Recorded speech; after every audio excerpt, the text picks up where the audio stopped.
vez contra tudo e todos, Senhor. Só o Senhor sabe quanto tem sido difícil para nós, em virtude principalmente das nossas fraquezas.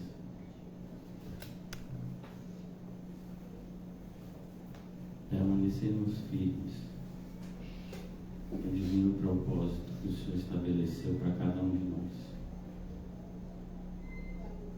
Mas maravilhosamente, como o Senhor nos prometeu, a Tua graça tem nos sustentado. Ajuda-nos a enxergar mais claramente, Senhor, a suficiência da Tua graça nas nossas vidas, em cada um dos aspectos da nossa vida, Senhor. Ajuda-nos a compreender o quão bom, perfeito e agradável é Te seguir e Te servir, Senhor Jesus. Com os olhos da fé, Senhor, ajuda-nos a compreender o grande deserto que esse mundo é e tem se tornado pior. E o quão privilegiados nós somos de termos sido alcançados e transportados para o Teu reino de luz. Cientes de que mesmo enquanto no mundo, pois ainda não fomos chamados por Ti para estarmos contigo no céu. Mesmo aqui, usufruímos das Tuas maravilhosas promessas, e tão preciosas e maravilhosas, nos dão alegria até nas circunstâncias mais adversas. Obrigado, Senhor Jesus, por tão grande amor e graça que nos são presenteadas. E mais uma vez perdoa a nossa ingratidão, não somente em demonstrar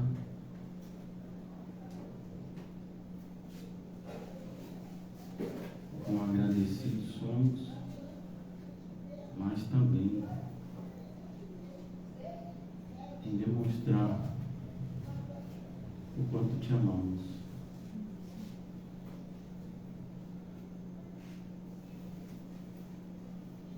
Te peço, Senhor Jesus, mais uma vez, ajuda-nos a Te amar mais,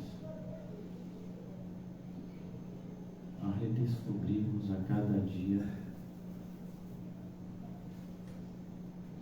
as maravilhas de amar o Senhor como nós, que é tudo em todos, que nos ama de uma forma que o nosso cérebro humano não pode compreender em sua totalidade, mas naquilo que nos é permitido compreender, nos assusta e nos constrange. Como podemos ser amados de tal forma? Ajuda-nos a termos essa compreensão, Senhor, da maravilha do Teu amor, a preciosidade de sermos objetos do Teu amor, alcançados para ser salvos, porque inexplicavelmente, sem nenhum mérito, o Senhor decidiu nos amar. Ajuda-nos a devolver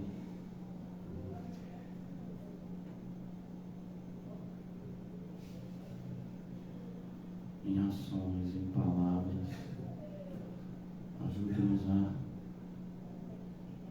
respondermos esse amor com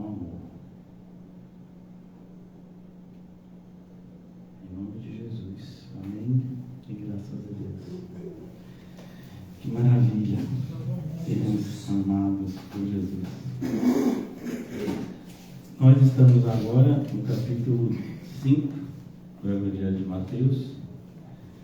Nessa passagem, que todos nós sabemos, conhecida como Sermão do Monte, e Jesus ele vai fazer uma série de correções em relação àquilo que Deus havia passado e como as pessoas estavam entendendo e praticando. E olha que coisa interessante, como isso também pode ser dito para nós nos dias de hoje, em vários e vários aspectos do conhecimento bíblico. Então, antes da gente começar a exposição aqui, em Mateus 5, ou de Mateus 5, 38, ouviste o que foi dito, olho por olho, dente por dente, foi até onde nós fomos ontem. Falamos até o ponto de você caminhar a outra milha, dar a outra face, e essa questão de você emprestar aqueles que de fato te procurarem, versículo 42. Mas em relação, e o título da nossa mensagem acompanha a exposição de ontem, quem você pensa que é? É preciso que, enquanto cristãos, a gente tome muito cuidado com aquilo que tem sido abordado na nossa geração com o nome de cristianismo. E por incrível que pareça, o que eu vou dizer agora a vocês é algo que pode ser visto e ouvido por qualquer cristão verdadeiro, com uma Bíblia na mão e o Espírito Santo no coração.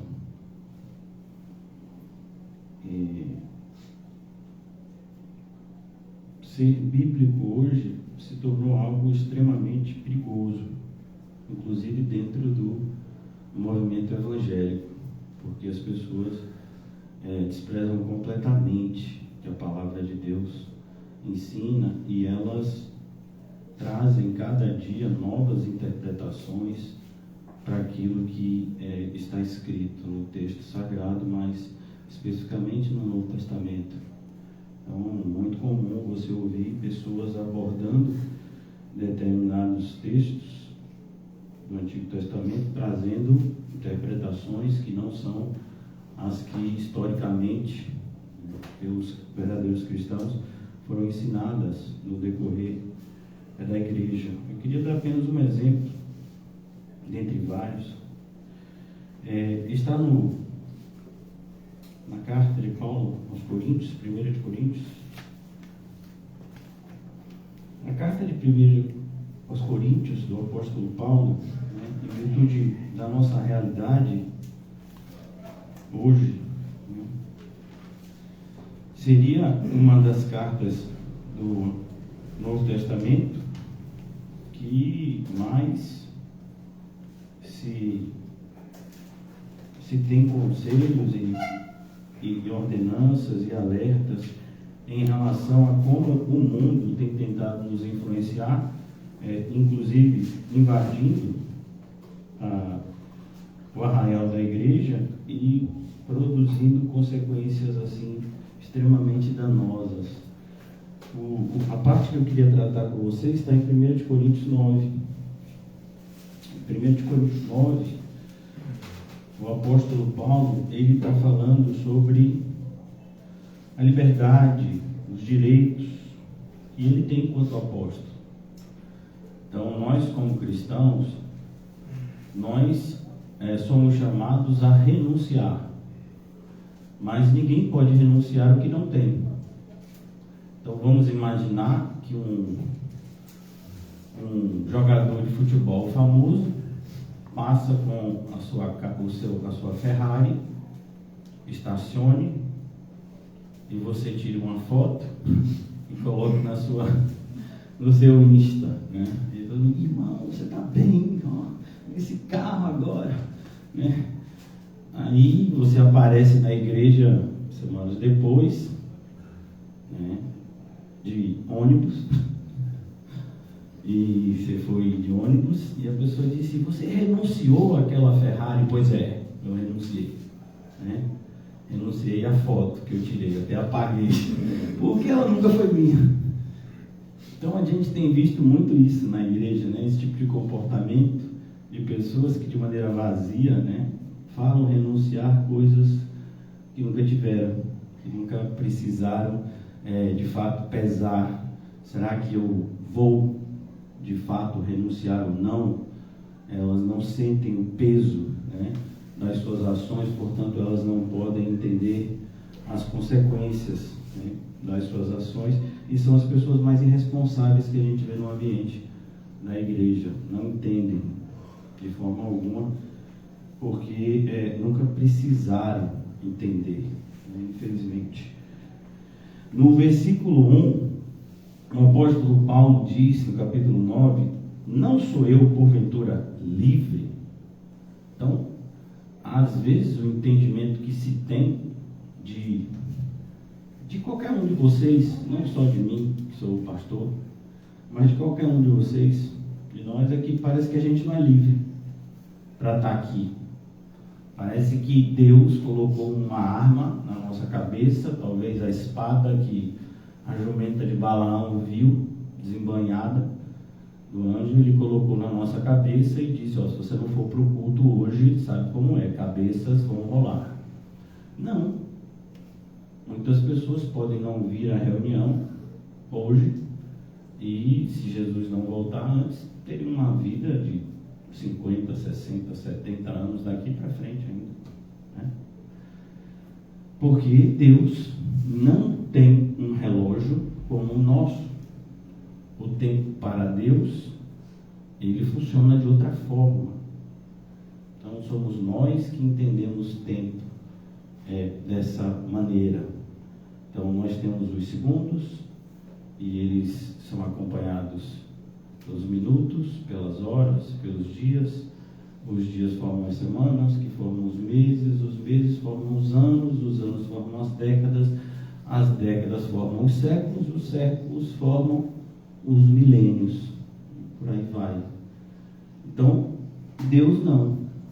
E a Bíblia justamente diz que para Deus, um dia é como 1000 anos. Não está fazendo uma contagem, não. Então, 2 dias no céu é 2000 anos aqui na terra. Não. Isso, na verdade, é uma hipérbole, é uma comparação, no sentido de dizer que não é igual.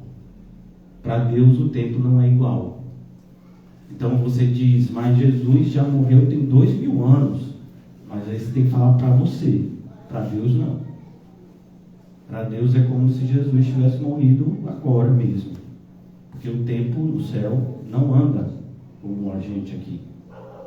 Para Deus, a desobediência de Adão foi, talvez trazendo para o nosso contexto, né, e facilitar o nosso entendimento, há 5 minutos atrás. Adão desobedeceu. Há 3 minutos, Cristo morreu e ressuscitou, e agora estamos aqui. Então, nós é que temos essa ideia, né, de tanto tempo atrás, né? O século passado. Eu, pastor, nasci no século passado, sou de 1979, eu já sou de outro século, eu nasci em outro milênio. Então, não sou porventura livre? E as pessoas olham para os cristãos, parece que a gente não é, principalmente porque a gente prega a doutrina bíblica da predestinação. Então parece que a gente não tem liberdade. A gente foi predestinado, obrigado por Deus a frequentar reuniões, a orar, a ler a Bíblia. Meu Deus, que coisa tão chata que a gente tem que fazer. Perdi a minha liberdade no exato momento em que a graça de Deus me alcançou. Mas foi o contrário. Mas é o que as pessoas tentam ensinar hoje, você nem percebe. E tentam ensinar onde? Dentro da igreja, né? Hoje a moda no universo evangélico é que você só deve fazer algo para Deus se isso for gerar algum tipo de proveito material para você rápido. Se não, cuidado com essas negociações. Então é a campanha de 7 semanas para que você obtenha algum tipo de vantagem. É alguma campanha de 21 dias de jejum para que você alcance algum tipo de objetivo. Então só funciona se for desse jeito. Paulo não. Paulo diz: não sou porventura eu livre? E olha que Paulo já havia dito várias vezes que ele era escravo. Eu, Paulo, escravo de Cristo. Tantas vezes ele usou essa expressão. Mas a ideia de ser escravo de Cristo é: nós somos escravos de Cristo voluntariamente, senão não tem validade. Senão Cristo não é gracioso, pelo contrário. E ele diz: não sou apóstolo. Então aqui a autoridade dele, que era uma autoridade que estava no mesmo patamar de Paulo, de Pedro, de João, de Tiago. E ele diz: não sou apóstolo, não vi Jesus nosso Senhor. Ele viu algumas vezes, e diferente dos próprios apóstolos, os outros 12, ele foi o único que foi até o terceiro céu. Nenhum outro teve essa experiência. O apóstolo João não foi ao terceiro céu. O apóstolo João teve revelações a respeito do porvir, que a gente chama de Apocalipse. Mas ele viu aquela multidão, mas ali não é o terceiro céu.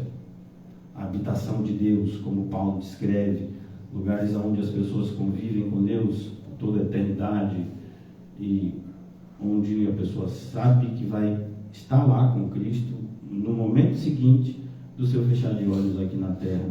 Não foi isso que o apóstolo João viu. Quem já leu o livro de Apocalipse, já estudou, sabe que não foi isso. Então Paulo foi o único que teve essa visão. Não vi Jesus nosso Senhor? Acaso não sois fruto do meu trabalho no Senhor? Olha, a igreja de Coríntios havia sido plantada pelo ministério apostólico do apóstolo Paulo. Para muitos, até esse termo, plantar igreja, virou algo que é uma fala tida como orgulhosa, A gente não pode fazer nada para Deus. Mas a gente não pode fazer nada para Deus se Deus manda a gente fazer um monte de coisa para Ele e diz que isso é bom. E diz que a gente vai ser julgado conforme aquilo que a gente fez para Ele, as nossas obras. Então é difícil às vezes você conversar com determinadas pessoas porque elas não têm argumento. Mas continuando, versículo 2: se não sou apóstolo para outro, certamente eu sou para vós outros. Olha o que o apóstolo Paulo diz. Ele não evangelizou todo mundo. Alguns lugares foram outros apóstolos que evangelizaram, mas Coríntios foi o apóstolo Paulo que evangelizou. E a gente já viu isso, inclusive, no livro de Atos. Como foi isso? Uma parte disso é descrita em Atos, de maneira muito clara. E ele diz: para vocês eu devia ser, porque vós sois o selo do meu apostolado no Senhor. E o que é um selo? O selo, principalmente no contexto que está aqui na Bíblia, ele simbolizava propriedade. Quando alguma coisa estava selada, você não podia mexer. Vocês lembram que quando Jesus foi colocado no túmulo, aquele túmulo foi selado a pedido dos fariseus e saduceus, E o selo simbolizava isso, propriedade. As pessoas importantes, elas tinham anéis, aqueles anéis grandes, não era só uma demonstração do anel ser poderoso, mas era usado também como selo para selar documentos, o que a gente chamaria hoje de assinatura. Então, quando Paulo diz: vocês são o meu selo, o selo do meu apostolado, Paulo está dizendo: vocês são a comprovação de que de fato eu sou um apóstolo do Senhor. A prova disso é vocês. Vocês são essa demonstração clara de que eu pertenço a Deus e que eu estou fazendo isso debaixo da autoridade de Deus. E na minha defesa, a minha defesa perante os que me interpelam é esta: Imagine, Paulo estava sendo interpelado, isso faz ideia da noção de como se tivesse um inquérito, né, contra o apóstolo Paulo, está sendo ouvido, né, sobre o seu comportamento, sobre a sua autoridade apostolar. Não temos nós o direito de comer e beber, porque parece que não tem. Segundo algumas pessoas, inclusive a prática de dízimos e ofertas na igreja é uma violência, porque as pessoas que estão na igreja deveriam ou passar fome, ou viver fazendo outras coisas e no ministério somente quando sobrasse um tempo. Não é assim? Não é assim. Não. Para Deus não. Né? E a própria estadia de Paulo mostra diferente. Paulo trabalhou em Coríntios um tempo, enquanto não chegou a oferta vinda da Macedônia. Quando essa oferta chegou, ele parou de trabalhar. A atitude de Paulo poderia ser o quê? Vou trabalhar, vou pegar esse dinheiro, vou ajudar os pobres, né? Vou fazer obras de caridade, continuar trabalhando, vou continuar ajudando. Porque também está escrito que aquele que roubava, não roube mais, antes trabalhe para ter como acudir o necessitado. Mas isso não é um versículo solto, isso tem um contexto, né? Então a gente precisa entender determinadas coisas e não usá-las para defender um ponto de vista nosso, né? Que não seja assim. Então ele diz: não temos o direito nós de comer e beber, e também o de fazer, nos acompanhar de uma mulher irmã, como fazem os demais apóstolos. Olha que coisa bonita. É possível um pastor, um missionário, ter uma esposa cristã que ajude no ministério? Não só é possível, como é o aconselhável, é o devido, né? E ele diz: os demais apóstolos fazem isso, e a gente sabe que o apóstolo Pedro, né, a própria tradição aponta isso, e a gente sabe que ele é casado porque na Bíblia mostra que ele é casado e que a sua sogra foi curada por Jesus. E os irmãos do Senhor, quem seriam os irmãos do Senhor? A gente conhece pelo menos 2 deles, né, que tem cartas que estão na Bíblia: Tiago e Judas. E Cefas aqui, Pedro. Ou somente eu e Barnabé não temos direito de deixar de trabalhar? Então, será que a gente não tem direito disso? Será que não é uma responsabilidade da igreja se preocupar e se ocupar com isso? Eu acho bonito, muito bonito, a atitude de determinadas pessoas, e uma atitude que não está gerando benefício, diga-se de passagem. Eu disse para os irmãos recentemente que passava férias com os meus avós em Recife. Minha família materna é de Recife, a família do meu pai é do interior daqui da Bahia. E eu passava essas férias lá, e minha avó, a mãe de minha mãe, ela tinha uma relação muito próxima com o padre da igreja, porque a casa do meu avô ficava numa esquina, atravessava a rua, era a praça que tinha a igreja, e a igreja ficava logo a alguns metros da casa. E quem dava a janta ao padre todos os dias era minha avó. E a janta que ia para lá era muito melhor do que era oferecido para os que estavam na casa. Meus tios, meus primos. Então, ia uma bandeja assim bonita toda noite para o padre lá, né? E você fala assim: meu Deus, a pessoa faz isso. Pois é. E olha que o catolicismo é uma religião toda errada, né? Mas você já viu o relacionamento que os supostos fiéis católicos têm com os padres? Beira a idolatria. E os evangélicos de verdade, com os seus respectivos pastores, beira o desprezo. É pior que um cachorro. Tem assim, né? Tem os seres humanos, tem os cachorros, os gatos, os chamados pets, tem até aquele roedor que também usa de pet, né? Que é o porco da Índia e hamster. Aí lá depois de pastores do verdadeiro evangelho, entrando naquela subclasse, né? Então qualquer coisa vai lá, ele aguenta, ele tem que aguentar, porque se ele desistir porque a gente está tratando ele mal, é porque não é de verdade. Vamos testar a veracidade dele. Nós estamos fazendo isso para o próprio bem dele. Aleluia. Quanto pior a gente tratar o pastor, melhor ele vai ser. Não é não? É isso que Paulo está combatendo aqui. São passagens como essa que a gente não gosta muito de estudar na Bíblia, né? Não, é muito difícil de compreender. Não entendo o que Paulo está falando. Você não entende, é sério? Porque é muito fácil o que ele está falando, né? Ele está dizendo isso. E cara, as outras pessoas têm um tratamento assim e colocam o Coríntios, que é a cidade que a gente sabe que ele trabalhou, né? Com o casal, né? Priscila e Áquila, era do mesmo ofício. E aí está vendo? Aí, ó, o apóstolo Paulo deu o jeito dele. Então cada um deu seu jeito.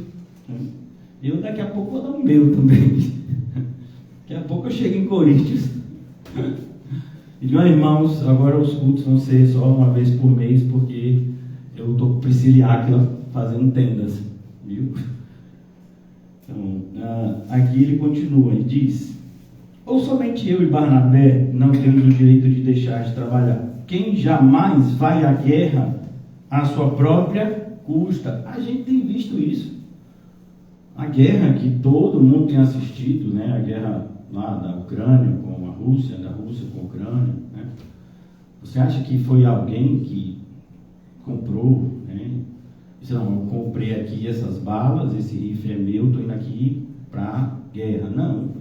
Ele chega lá no quartel, ele é treinado e ele recebe um armamento. É como, por exemplo, o policial militar, é ele que compra a arma, é ele que compra as balas que vão ser usadas no trabalho. Não, ele recebe esse aparato, né? E naquela época era assim com os soldados romanos, por exemplo. É isso que Paulo está usando como exemplo. O exemplo de Paulo são os soldados romanos, que era o império dominante daquela época e usava a força bélica, né? A força das armas para dominar. Então, ele diz: qual é aquele que vai à guerra à sua própria custa? Quem planta a vinha e não come do seu fruto? Vamos imaginar que você tem um campo, você tem uma fazenda, você tem um sítiozinho, e lá você está plantando alguma coisa e você não come daquilo, né? Ainda que você comercialize, né, a maior parte daquilo, mas com certeza aquilo vai fazer parte do cardápio das pessoas que moram lá. Mas parece que hoje virou quase que essa divisão. Ou você tem o pastor mau caráter, que rouba o dinheiro dos crentes, e que são os que andam de carro importado, que estão na televisão. Esses são defendidos. E quando não defendidos pelos próprios das igrejas, que defendem eles até a morte, eles têm advogados caríssimos para que possam defendê-los. E você tem do outro lado um grupo de pessoas que dizem: não, aqui não cobra nada, aqui não é de jeito nenhum, aqui é tudo de graça, e cada um faz o que quiser, de qualquer jeito, o que der deu, o que não der não deu, é assim que somos, é assim que seremos. Tem determinadas seitas evangélicas que não tem nem pastor, porque a figura do pastor é vista como diabólica. A pessoa senta, levanta, diz qualquer coisa, né? Tem os chamados anciãos, que você não sabe do que são, porque nunca foram ensinados por ninguém. Então, é assustador. Então, você tem esses dois lados. E você fica onde nisso? Em nenhum dos dois. Porque nenhum dos dois tem respaldo bíblico. Isso que é perigoso, né? Você tem aqueles, aí você diz: não, pastor, mas tem aqueles que fazem curso de teologia, vão da faculdade vão dar cursos, né, se tornam professores de teologia, vão dar seminários, se tornam famosos e são chamados e recebem cachês para pregar em tal e tal. Não, esse está do lado dos que roubam também. Porque quando a Bíblia chama de mercenário, mercenário é aquele que trabalha por dinheiro. Não sei se vocês viram a reportagem recente desse grupo paramilitar russo, chamado Wagner, não é isso? Eles são tidos como mercenários. Eles pegam em armas, mas eles são pagos para isso, né? Esse grupo paramilitar russo. Eles não fazem isso na moral, porque eles acreditam naquela causa, ainda que eles creiam na causa, que eles estão lá, mas eles são pagos por alguém para estar lá pegando em armas. Como a gente não precisa ir longe, no Rio de Janeiro, saíram muitas vezes os traficantes, entraram as milícias. E as milícias eram pessoas, né, vinculadas ao poder policial, né, seja militar ou policial, e eles dominavam a região e cobravam taxas, né, para dar uma suposta proteção. Aqui, né, no Rio de Janeiro. Então, quando você vê essa questão no plano, né, religioso, ou evangélico, como você quiser dar um nome, a Bíblia já deu nome, a Bíblia chamou de mercenário. Aquela terminologia, o mercenário, que não se preocupa com as ovelhas, é porque ele é mercenário. E aquela palavra lá, quando é traduzida, assusta, porque é a palavra assalariado, que é uma palavra para a gente que dá até honra. Eu trabalho de carteira assinada. Então hoje seria algo assim, né, aplaudido. Você percebe que quando alguém está numa batida policial, ele não mostra identidade, ele mostra o quê? Carteira de trabalho, que é para mostrar que não é vagabundo. Que é uma palavra até que é usada, não sou nem eu que uso, eu estou repetindo o que é dito, né? Olha, eu não sou assim, eu sou trabalhador, ele mostra a carteira de trabalho. Mas, até do ponto de vista legal, se você passa por algum tipo de averiguação policial, o documento a ser apresentado é a identidade. Até hoje, né? Mas, para as pessoas, a carteira de trabalho, ela revela mais do que identidade, que seria o quê? Esse vínculo empregatício que dá honra a determinadas pessoas em detrimento de outras que não têm. Por isso que em determinadas igrejas, limpou a igreja, carteira assinada. Ajudou na igreja, carteira assinada. Porque a igreja é uma empresa para muitos. E o pastor é um desses que tem a carteira assinada como pastor. Né? Não pode. Mas pastor, o senhor está dizendo que tem que ajudar, tem que sustentar, mas não pode ser igual a uma empresa. Pois é, por isso que o caminho é estreito. Tudo para a gente é mais difícil. Se fosse fácil, não era cristianismo. Então tem que fazer e tem que ser ainda por amor. Porque essa é a parte mais difícil. A parte mais difícil não é nem tirar o dinheiro do seu bolso. Porque tirar o dinheiro do seu bolso, até estelionatário consegue. A parte mais difícil é você e eu tirarmos alguma coisa do bolso, entregarmos a Deus, acreditando que é a Deus que a gente está dando a sua obra, e fazer isso por amor. Então, quando as pessoas fazem nas falsas igrejas, não é por amor. Então, grandes somos. Mas não é por amor. Ali é um negócio, um contrato, aonde o representante do ser divino, que não é o nosso Deus, que fique bem claro, promete a determinadas pessoas que dão somas, que ele fará milagres contratuais acertados. Então, você vai dar a sua casa para que o seu marido, que é dependente do álcool, seja liberto do álcool. Aí você me dá aqui a sua chave, dá também, assina aqui logo a transferência da escritura para mim, para o pastor, para a igreja, Porque você lá na frente, daqui a pouco, o seu marido vai ser libertado desse vício, porque você deu essa demonstração de que você crê em Deus e você pagou pelo seu milagre. Irmão, o que eu estou falando aqui é o que tem sido feito. Às vezes quando eu falo, parece, né, que você viu? E eu fico assustado porque ninguém se escandaliza quando fazem. Só se escandaliza quando eu falo que fazem. Mas a gente está fazendo, ninguém se escandaliza. Não, mas a gente não tinha visto ainda dessa ótica. Mas qual é a ótica que você tinha visto? Qual foi a ótica? A mais recente, pelo menos assim que eu soube agora, foi uma ex dessas mulheres que faziam coisas feias, supostamente se converteu na Igreja Universal e doou grandes somas de dinheiro. Aí agora tinha entrado recentemente com um processo contra a Igreja Universal, querendo de volta o dinheiro que tinha dado, dizendo que tinha sido enganado. E voltou para a prática das coisas que ela chegou a dizer que não eram corretas, né? Que eram coisas que Deus não aceitava. Essa reportagem qualquer pessoa vê, né? Então, quando você vê esse tipo de ambiente e você não se assusta, aí eu me assusto. Porque quando eu falo assustar, irmãos, não é o assustar no sentido de que eu não esperava isso. A gente espera isso porque a Bíblia diz que a gente espera. Eu falo não assusta porque a gente trata isso como se fosse algo que não nos afeta. Afeta porque nós somos cristãos. Esse pessoal não é. E no final das contas querem colocar todo mundo no mesmo pacote. Então a gente tem um trabalho colossal de dizer não, a gente não está nesse pacote aí não.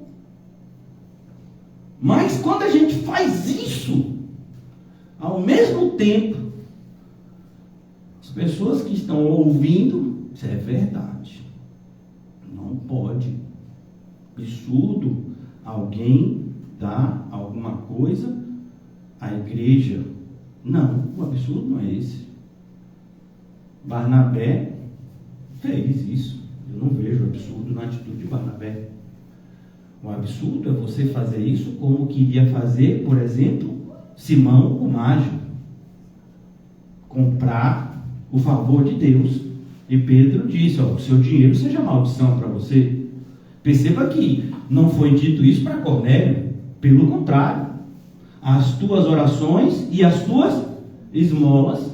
Esmola não é dinheiro pouco, não. Esmola é porque Cornélio não podia nem ofertar nem dizimar. Porque Cornélio não era judeu. E isso é um atributo só de quem já estava debaixo do pacto da aliança. Que nós estamos, por sermos descendência de Abraão, pela fé. Então, quando nós observamos essas coisas sendo feitas, irmãos, e a gente para e pensa, e tem gente às vezes que diz assim, não, pastor, meu cérebro eu uso quando eu preciso ganhar dinheiro. Na igreja eu não quero usar meu cérebro, eu deixo até em casa, de molho, para usar no outro dia. Na igreja eu quero alguém que me afague, eu quero ter sensações boas. Né?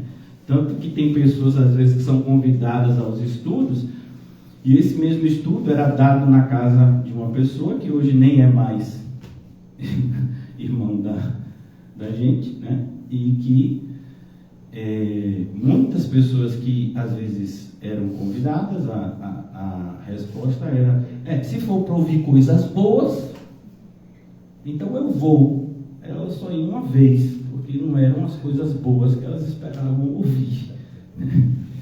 Então, a ideia aqui de Paulo é uma ideia que para muitos hoje parece totalmente desnecessário falar. Não, é muito necessário falar. Principalmente porque aqui é um ambiente de verdadeiro evangelho, que é um ambiente hoje muito restrito. E nós estamos vivendo uma época onde ganhar dinheiro usando o nome de Jesus se tornou um caminho assim muito vantajoso para algumas pessoas, e isso, irmãos, até saiu da atmosfera da igreja. Então você se diz músico evangélico, E aí você agora tem uma agenda de shows enorme. Você se diz escritor evangélico e agora você tem um nicho de pessoas que vai comprar o seu livro, mesmo que não leia. Absurdo. Você abre empresas, né, das mais diversas modalidades comerciais, e se você diz que aquela empresa, Jesus é o seu sócio, pronto, um monte de gente vai querer comprar lá, Jesus que é o sócio, imagine, qualquer produto comercializado aqui vai me abençoar.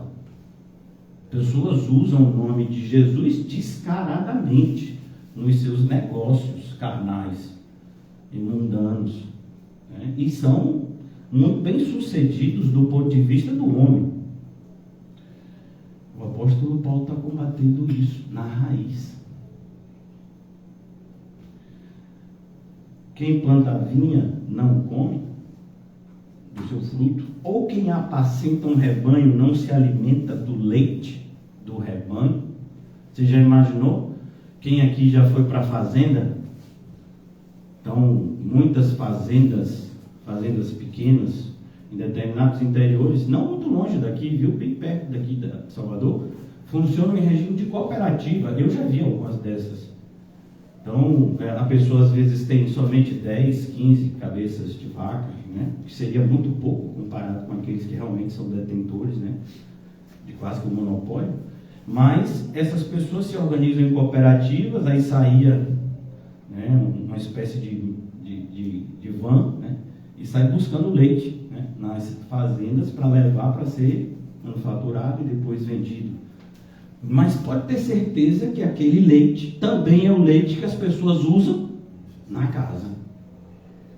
Ele é levado para ser comercializado, no propósito, inclusive, da manutenção da fazenda, né?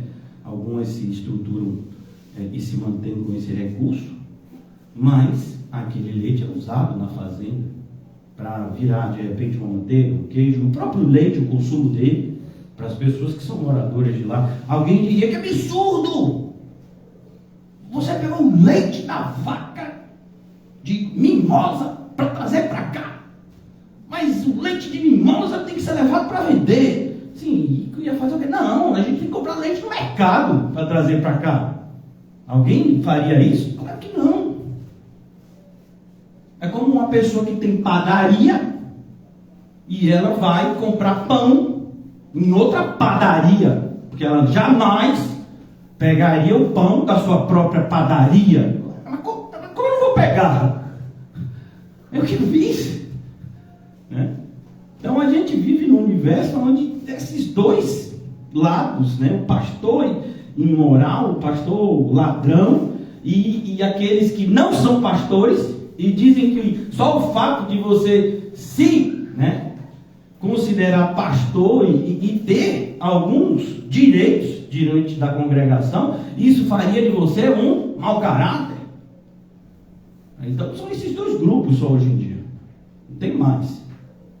Não tem mais. Mas a gente não pensa nisso, né? Normalmente a gente não pensa, a gente tem tanto problema, né? A gente não pensa. Pois saiba que isso é um problema muito sério. Você sabia?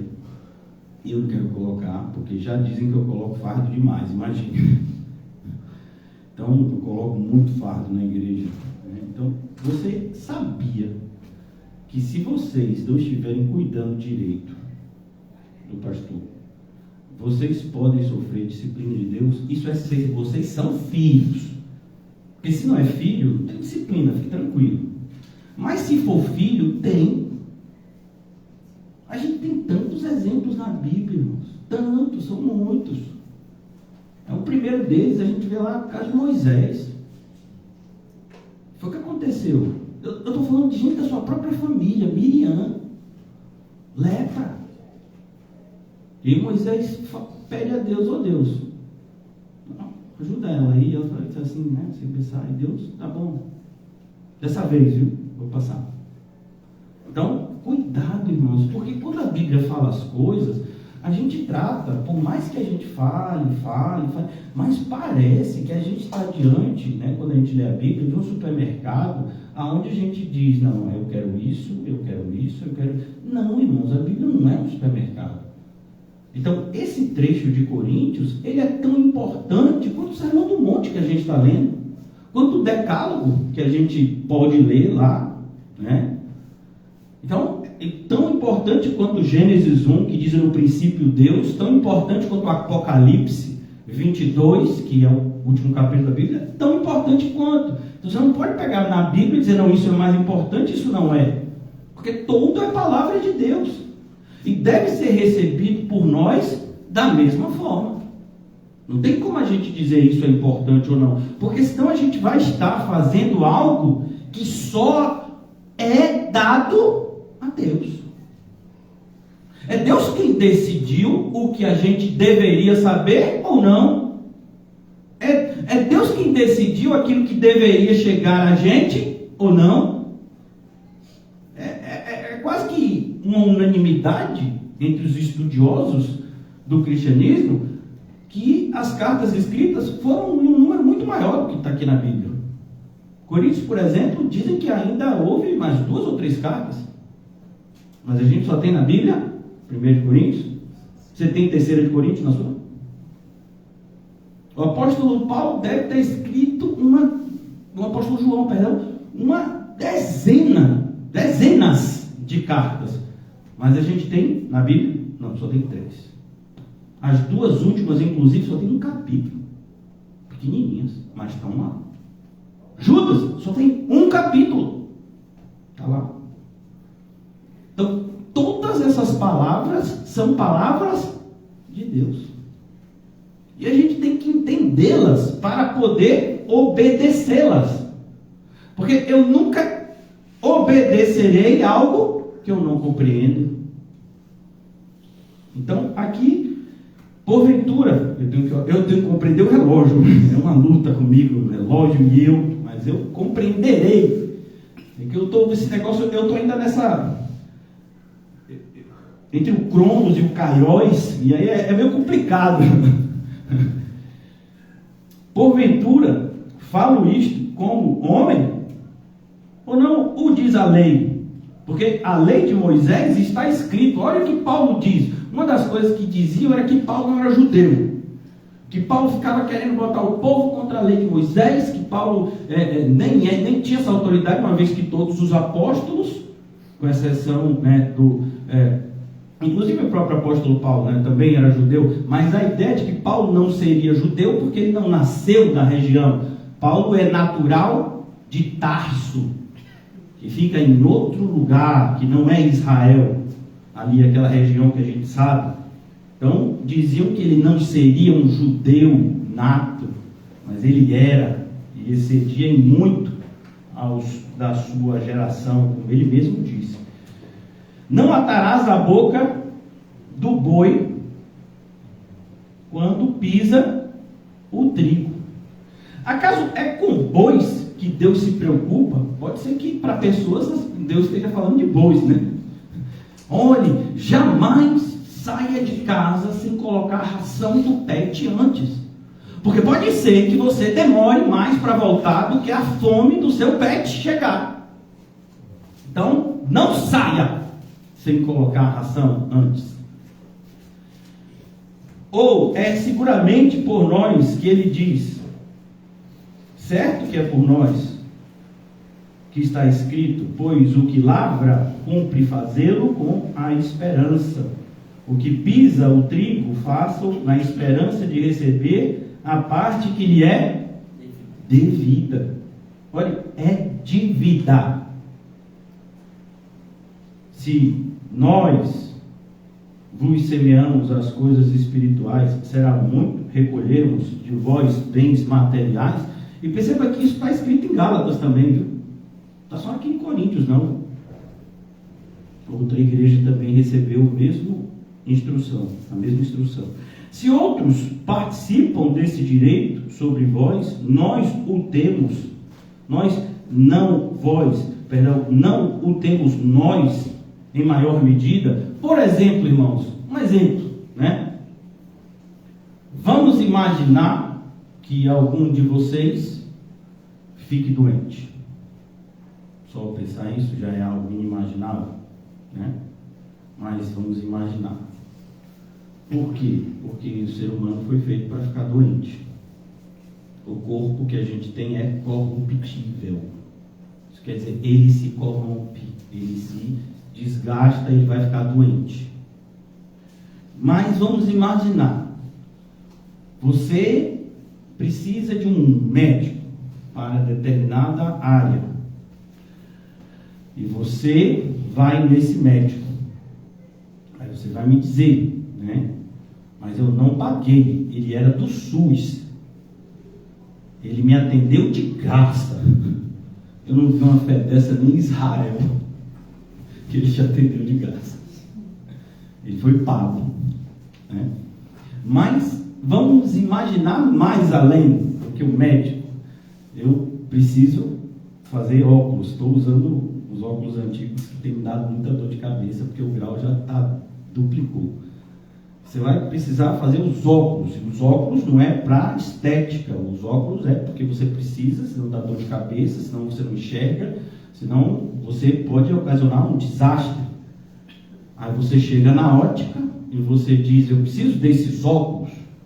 A pessoa diz, tudo bem, você só tem que me passar a quantia de... Quanto é um óculos? Hein, Bolívar? O meu na época foi 300 mil reais. 300 mil reais. Né? Então, foi no século passado. De Rita foi também 300 mil reais? Menos, tá vendo? Ô Jesus, em nome de Jesus, eu fico essa promessa, porque me disseram outro orçamento, mas já tá, esse daqui tá me deixando feliz. O de Marcinha foi quanto, Marcinha? Menos ainda, opa! Obrigado, glória a Deus. O de minha irmã foi menos ainda? 350, então eu estou na média aqui. Se for esse valor assim, né? Mas você imagina você dizendo para essa pessoa, não, eu acho um absurdo você me pedir 350, o de Paulinho 300, o da irmã um pouco menos, o da outra irmã um pouco menos, por um óculos. Eu fui no médico, ele não me cobrou nada. Então eu estou aqui na expectativa de que você vai fazer o óculos, é para minha saúde. Eu não quero óculos para passear, não quero um óculos escuro, não vou para a praia com óculos. Eu quero um óculos porque eu preciso do óculos, porque eu preciso enxergar direito. Provavelmente ele vai chamar um segurança da equipe, mas retire esse maluco daqui. Por quê? Porque o óculos você tem que pagar. Então, se você faz isso, então as pessoas... E eu estou dando um exemplo aqui que você sabe como acontece, porque tem gente que paga valores 10 vezes maior que esse num óculos e faz isso sorrindo, porque gostou do óculos, ficou bem, assentou, né? Então, mas se você disser para essa pessoa que pagou, sei lá, né, 5 mil reais em óculos, tem óculos nesse valor, tem até mais, né? Tem lente que custa 3 a 4 mil reais, a lente do óculos, fora a armação. Então uma pessoa pagou 5 mil reais no óculos, mas alguém pregou a verdade, você era cego e agora você vê. Se você der 50 reais na igreja, né, que dá para comprar 25 pães para a pessoa se sustentar por 25 dias, comendo um pão por dia, dá, Paulinho? Paulinho está dizendo, pastor, eu ainda vou rever, porque o preço de pão está inflacionando, né? Não, 50 pães, o cálculo de Paulinho é que dá para... Não, 50 reais dá 100 pães. Então, eu consigo sobreviver tranquilamente 100 dias comendo um pão por dia, estou na vantagem. Mas até esses 50 reais para sair do bolso, mas eu acho um absurdo ter que pagar alguma coisa. Mas eu ainda fui lá ouvir, ainda dei essa moral, ainda assisti pelo Facebook para poder ver se dava mais link, né? Como é? Não sei, mais visualização no canal para ver se, né, se vira alguma coisa que preste. E a pessoa ainda fala que eu tenho que dispor de coisas materiais. Ah, eu acho isso um absurdo. Acho um absurdo. Mas por que eu não acho um absurdo comprar um óculos? E se você tivesse que pagar a consulta do médico, você acharia absurdo? Quantas pessoas eu conheço que venderam casa para pagar a cirurgia, para salvar, né, a vida de um ente querido? Eu conheço casos assim. Porque se a pessoa dependesse, né, muitas vezes, da lista, né, para a cirurgia, talvez não viesse a óbito. Aí os familiares tinham recurso, venderam a casa, custearam a cirurgia. A cirurgia foi um sucesso. Você acha que as pessoas se arrependeram de vender a casa? Alguns talvez podem até se arrepender se forem mais, mas a maioria até agradece. Por quê? Porque a cirurgia foi um sucesso. Não se preocupa que o médico cobrou 100 mil reais para fazer uma cirurgia. Não, mas é o preço. Afinal de contas, estudou quase 15 anos. Então, né? É o preço. E qual é o preço de uma alma? Tem como quantificar isso? Por isso que o apóstolo Paulo disse: eu prego de graça. Agora, não ache que porque eu estou pregando de graça, que vocês estão desobrigados das obrigações impostas pelo próprio Deus. Então, a ideia da Bíblia, por incrível que pareça para alguns, é: não cobraremos nada para pregar, mas aqueles que se converteram darão além das suas posses para ajudar na propagação do Evangelho. É isso que Paulo quer dizer quando: como pregarão se não forem enviados? Por que essa parte no final? Ele podia chegar lá e dizer assim: como conhecerão se não há quem pregue? Porque assim, quem envia é Deus.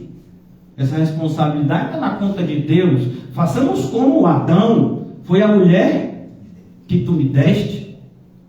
Ó Deus, estou aqui. Se quiser me enviar, me envia. Agora não tenho nada. O bolso aqui, ó, nada. Mas se quiser enviar, envia. E a responsabilidade? Como pregarão se não forem enviados?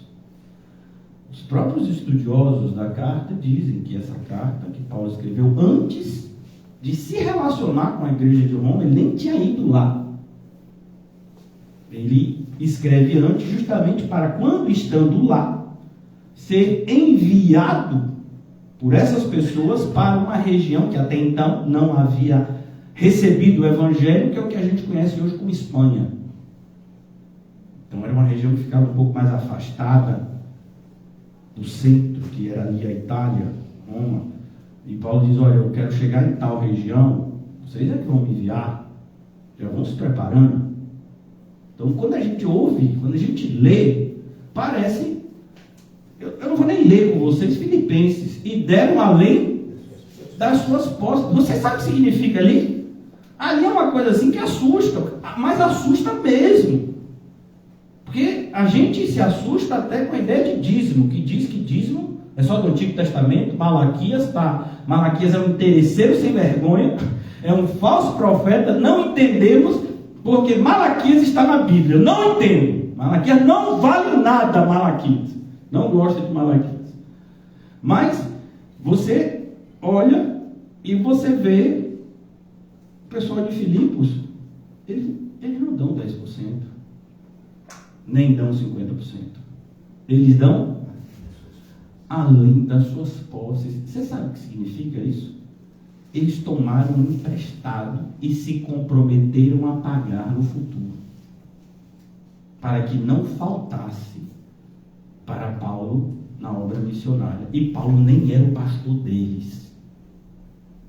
Paulo era o fundador, foi o que plantou a igreja. Eles sabiam que ele estava lá em Corinto, sabia que estava passando por dificuldades, porque o pessoal de Corinto não estava ajudando.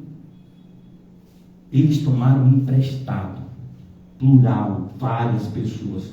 Imagine, vários crentes chegando no banco pegando empréstimo. E para enviar para o mesmo beneficiário, que é Paulo.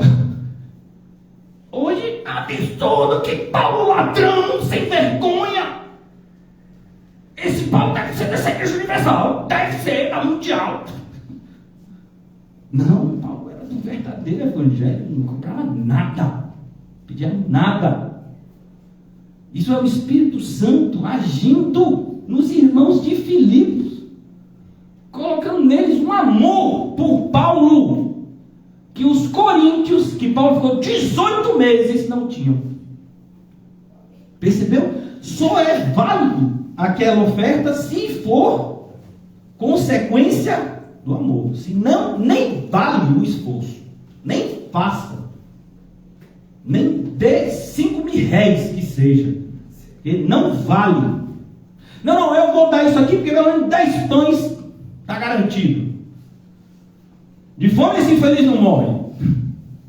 Também olha o tamanho dele. Ontem eu saí da igreja e parece, né, que quando você é crente, eu começava com calma quando cheguei.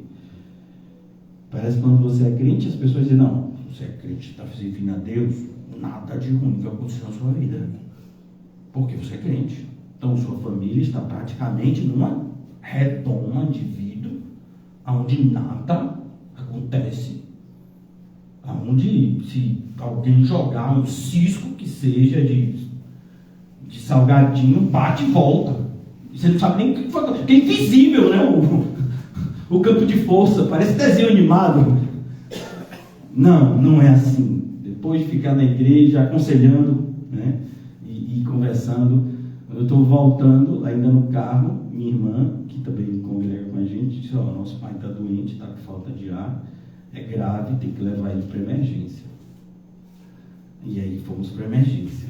E ficamos lá, e graças a Deus, foi atendido, fez todos os exames. Então, tudo perfeito, nós não saímos de lá. Não, pneumonia. No idoso, pneumonia é coisa séria, mas saiu, comprou o remédio, está sendo medicado, está sendo tratado. Mas eu estava lá, fui eu e Mirella, e aí teve uma hora que ela disse, você comeu, Nino? Que ela me chama de Nino. Eu disse, não, porque ela sabe que normalmente de domingo eu não gosto, né, de me alimentar antes do culto. E aí eu fui, não comi não. Isso já devia ser a gente chegou a 1h30, já umas 3 horas. Ela estava com fome, que ela estava também sem se alimentar. E eu disse, não vá comer. Mas e você? Eu digo, olha o meu tamanho. Eu posso ficar uns 5 dias sem comer. Talvez não dê nem dor de cabeça. Então você vai. E eu fico aqui. Porque, pastor, é isso. É isso que a gente faz. Né? A gente se doa.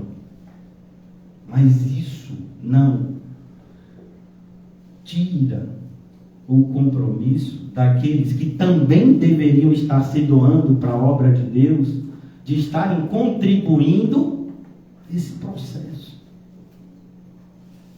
Sabe, parece que a gente não tem responsabilidade uns com os outros. Como assim não tem? É claro que a gente tem. Porque senão, o fato da gente se amar de irmãos é pura hipocrisia. Porque irmãos seria uma pressuposição de que somos da mesma família, que vai além dos laços sanguíneos. Porque os laços sanguíneos, preste atenção, só vão acompanhar você até o leito de morte. Ah, pastor, mas aquele homem que estava no inferno, ele pediu em favor dos irmãos. Pois é, ele pediu. Mas ele nem sabia que lá no inferno não tem mais isso. Assim como os fariseus não sabiam, os saduceus não sabiam que no céu não tem mais isso de casamento. Mas parece que a igreja está cheia de saduceus. Pelo menos até onde eu sei, tem um curso interdenominacional que é intitulado de casados para sempre.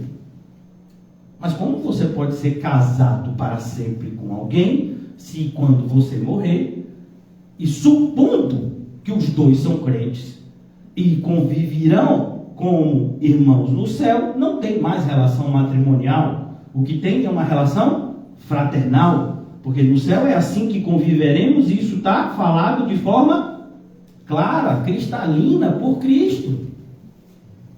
Mas pessoas respeitadíssimas, no meio de quem eu não sei, né? Mas no meio de determinados nichos evangélicos, grupos evangélicos, tem esse curso famoso, casados para sempre. É para sempre. Olha, você tome cuidado. Quando você solteiro, é para sempre. Então, não é para sempre. É só até a morte. Tanto que no casamento, que é feito, né, religioso, é até que a morte nos separe, né? Então fiquem felizes, fiquem aliviados, porque é só até a morte separar. Vou aguentar esse infeliz só até a morte, depois que enterrar. Não, não é assim, é amor. Mas me tratava mal, mas eu amava. E diferente. Outro dia, né, eu tenho que estudar, né, que coisa complicada, estudar e ninguém me paga para isso, e eu não vou ganhar dinheiro com isso, mas tenho que estudar porque eu sou pastor. E aí eu estava me lembrando de um pastor, que não é pastor, é mercenário, agora eu sei, na época eu não sabia, porque não tinham me ensinado ainda. Ele dizia isso, olha, me ensinando, isso meus primeiros passos, acreditando ser evangélico, não era regenerado, mas já tinha sido até batizado. Então ele batia na tecla e dizia: o amor cristão é o amor comportamento. E ele dizia isso assim, de maneira muito, né, como se ele soubesse alguma coisa, porque ele nunca teve chamado pastoral, nunca soube pregar. A igreja para ele era uma empresa, e ele convidava outras pessoas para pregarem, e ele mesmo não sabia pregar e admitia isso publicamente. Então ele dizia: mas é um amor comportamento, onde você não ama a pessoa, mas você se comporta como quem ama. Sabe quem foi que disse isso? Um filósofo chamado Immanuel Kant, e que não tem nada a ver com o cristianismo, tem a ver com moral. Essa é a definição de Kant para moral. Ele diz: olha, a moral é quando você não sente o amor pela pessoa, mas você se comporta como se sentisse. É como uma pessoa que amava a sua esposa, por isso era fiel, mas em um determinado momento do casamento deixou de amar, mas agora ele não trairia mais a esposa, porque ele é uma pessoa que tem um princípio moral. Então ele não tem amor, mas ele tem moral. Então a moral imita o amor sem ser amor. Era o que esse pastor estava me ensinando com o amor de Cristo. Esse pastor que não sabia a diferença entre ágape, filéu e eros, que vocês sabem e nem são pastores, até onde eu sei. Então ele não sabia nada. Quando eu fiz uma pergunta acerca de uma parábola, ele disse: quando você souber, me ensine também. Mas era pastor e a igreja está funcionando lá e está crescendo. Porque se você funcionar como empresa, usando o nome de Jesus na frente, a probabilidade de dar certo é grande. Pode ser que não dê, mas a probabilidade de dar é muito grande, porque a quantidade de pessoas ignorantes na fé, mas que querem ouvir alguma coisa que as agrade, que tenha um nome de fé, é muito grande. E a prova desse senhor ainda ser pastor sabe? Então é um absurdo isso. E o mais absurdo é as pessoas não saberem que isso é um absurdo. E essa pessoa continua ensinando a mesma coisa. Não, você não ama a sua esposa. A vontade que você tem é de matar ela. Você em alguns momentos quer esganar mesmo. Mas aí você vai na Cacau Show, porque tem que ser tudo caro, viu? Você vai na Cacau Show, na Copenhague, e compra uma caixa de chocolate e dá, sem veneno. Porque esse é o amor comportamento. Você quer matar ela, mas você dá uma caixa de chocolate porque você é crente. Não, você não é, porque você não podia ter essa vontade dentro de você. Porque se você pensar de maneira impura, você já adulterou. Se você desejar o mal para alguém, você já assassinou. Como é que o amor de Cristo é essa hipocrisia que até um filósofo que nem tem compromisso com a fé cristã define como moral e não como amor? Mas a maioria das pessoas jamais vai estudar Immanuel Kant, jamais vai entender que alguém copiou essa frase porque achou bonitinha. Você sabia que a maioria desses pastores modinha de hoje estão seguindo nessa direção? Eles pegam frases modinhas que foram ditos por filósofos e escritores do passado e trazem isso para o universo evangélico com uma roupagem de que é de Deus e que aquela ideia veio diretamente do trono da graça para ele. Nunca apareceu na mente de Spurgeon, de Whitefield, de Agostinho, de Paulo, de Policarpo. Nunca apareceu, mas nele apareceu porque veio do alto. Não veio do alto, veio de um filósofo que nem crente era. Ideias de gente que são ateus. Eles se apresentam como ateus no ambiente acadêmico. São defendidas na igreja. Mas ninguém sabe desse passado nefasto dessas ideias.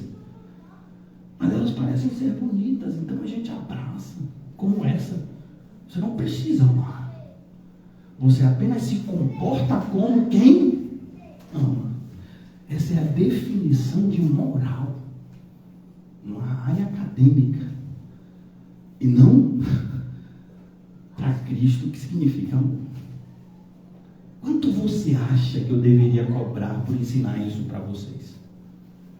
Porque os que ensinam coisas como eu estou ensinando aqui para vocês, eles recebem em média 50 mil por uma pregação,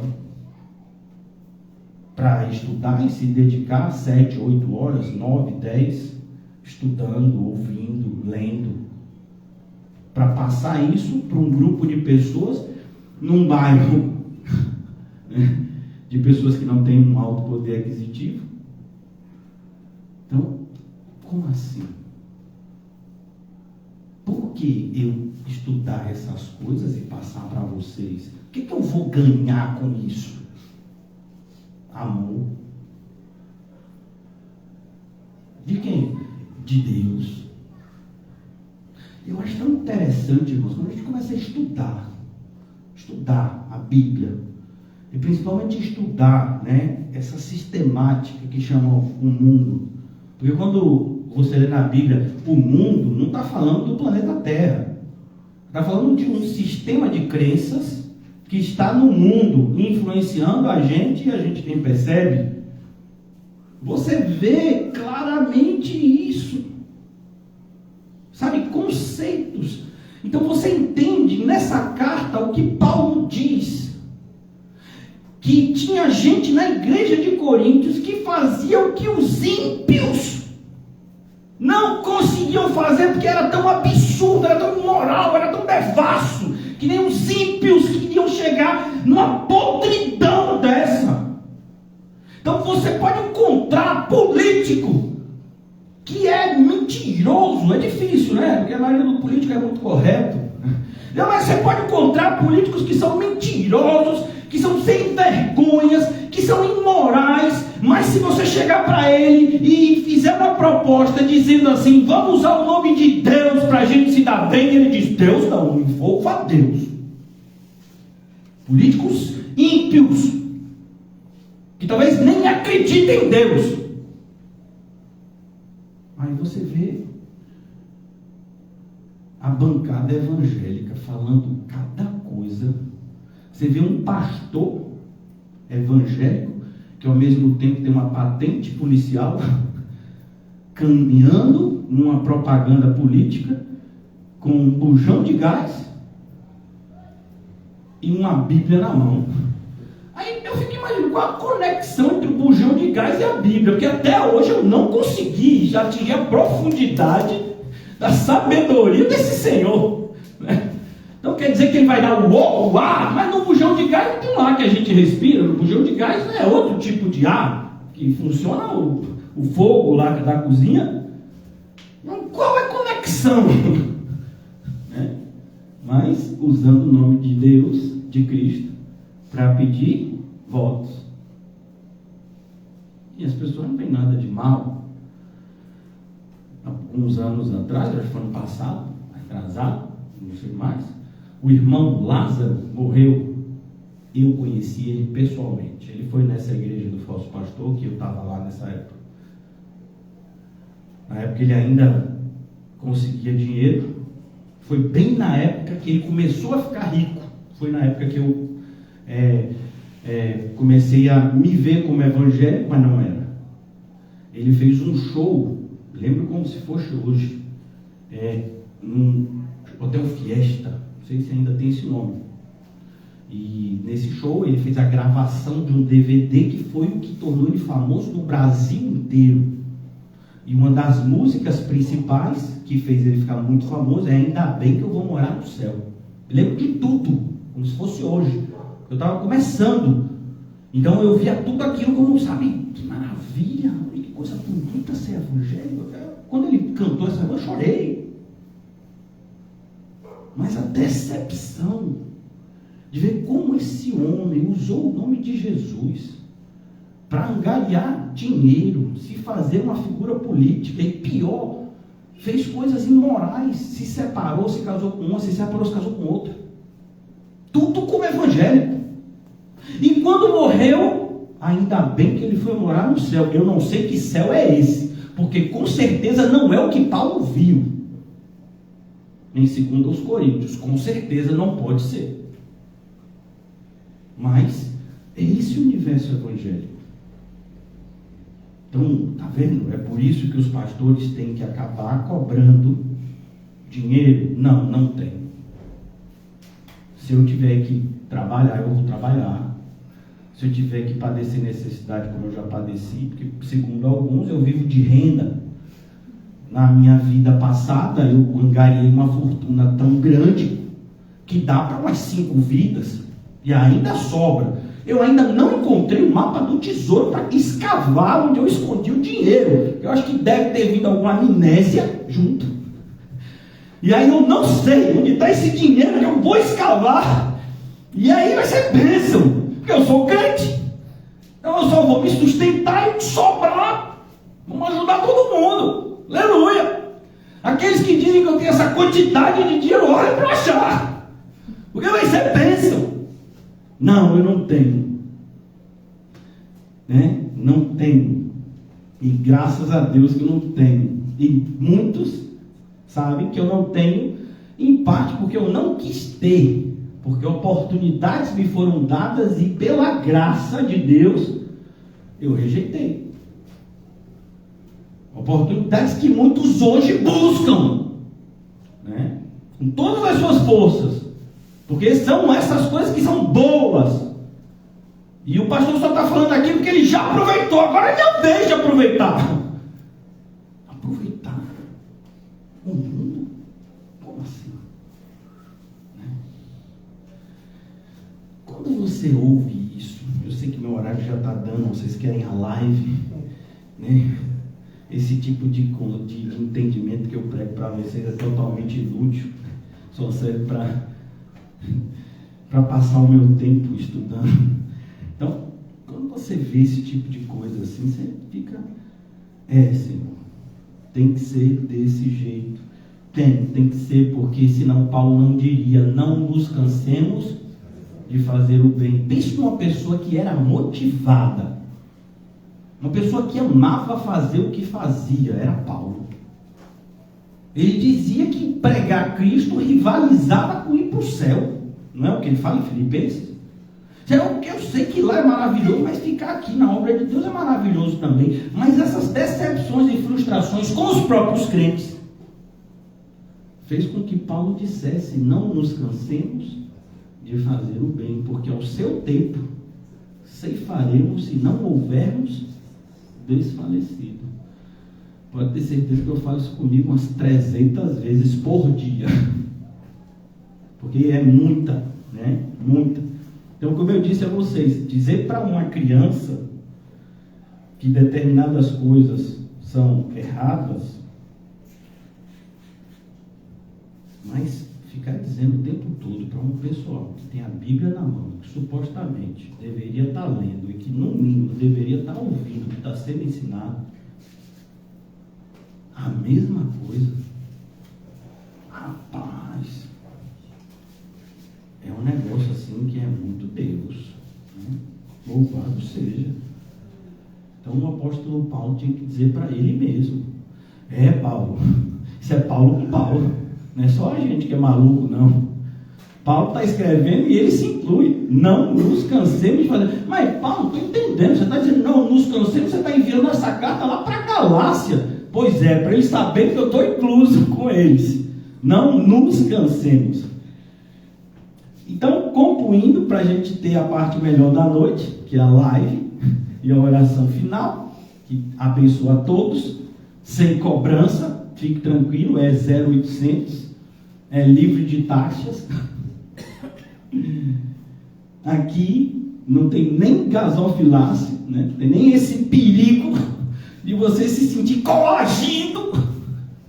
Fique tranquilo, é free. E olha, mesmo sendo de graça, não vem tanta gente. É de graça. Mas se colocasse um show pago de um cantor, que nem precisa ser famoso, a alguns metros daqui, você acha que ficaria vazio nessa época de férias escolares? Você nem sabe quem é o cantor, mas alguém disse que é bom, irmão. Foi, ele tocou lá naquele forró de não sei o que, vem tocar aqui. O ingresso é 50. Rapaz, 50? Dá para comprar 100 pães. Pois é, mas é férias. E a gente daqui a pouco volta às aulas. Isso são os estudantes. Eu acho que eu vou pedir para meu avô, para meu pai.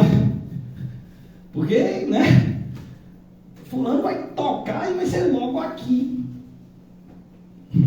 É uma coisa assim que realmente a gente só entende porque tem a Bíblia na mão.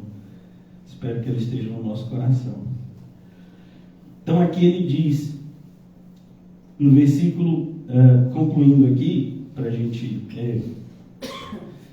fechar o nosso entendimento nessa noite e a reflexão.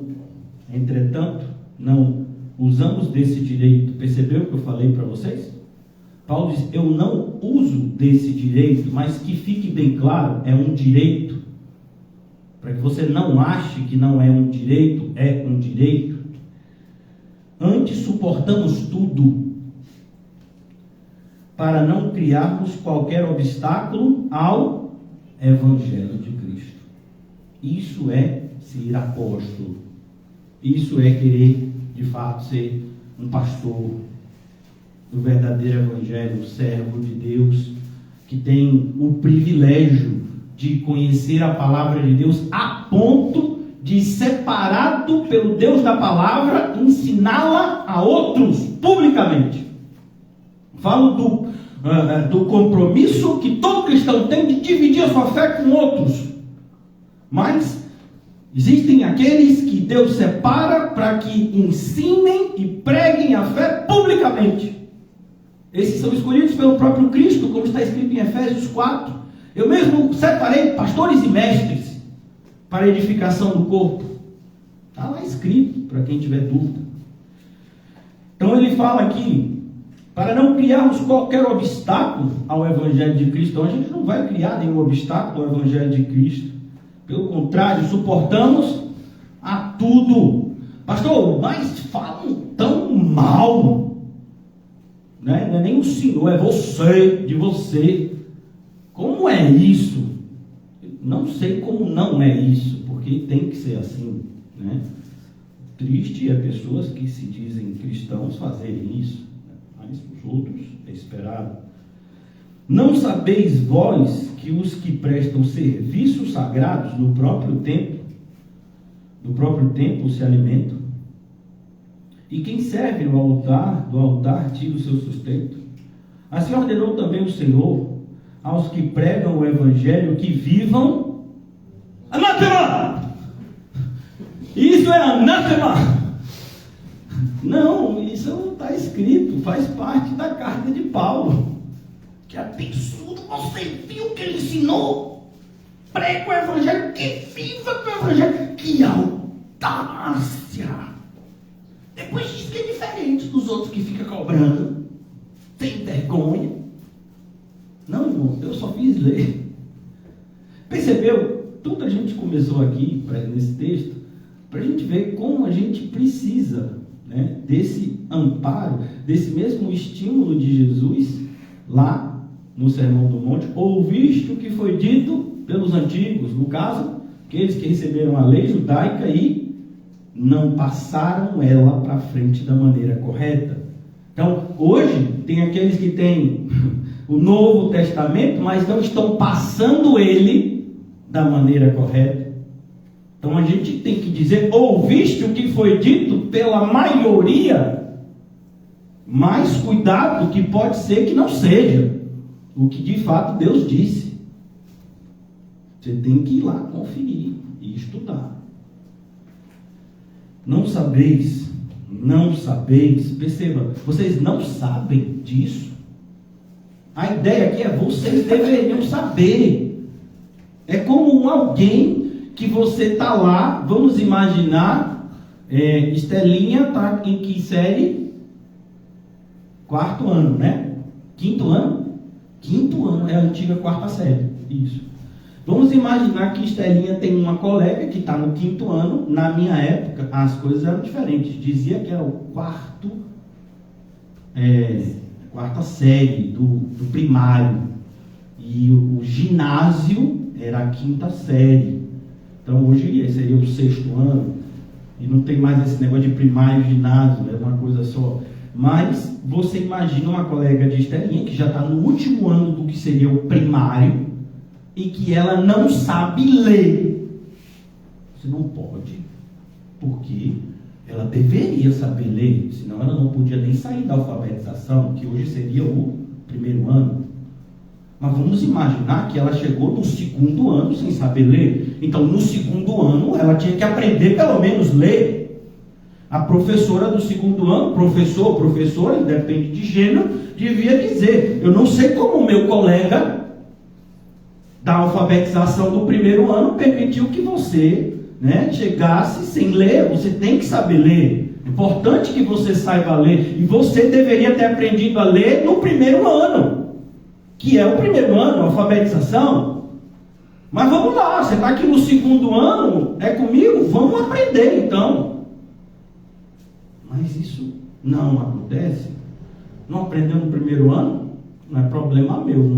Não sou pago para isso. Eu sou professor do 2º ano. E tem mais, o governo federal está exigindo que haja uma cota de aprovação. Eu não posso mais reprovar os alunos, porque estão vindo outros lá e esse negócio tem que andar. Então, você não sabe ler, aí é com você. Você vai aprender a ler em outro lugar, não na escola. Porque o seu tempo já passou, 3º ano, 4º ano, e aí chega no 5º ano.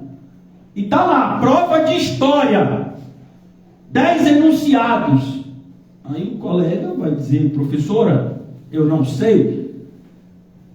Mas você não sabe por quê? Eu não ensinei isso. Você estava ali, eu vi que você estava me olhando, eu vi que você estava prestando atenção. Como você não sabe isso?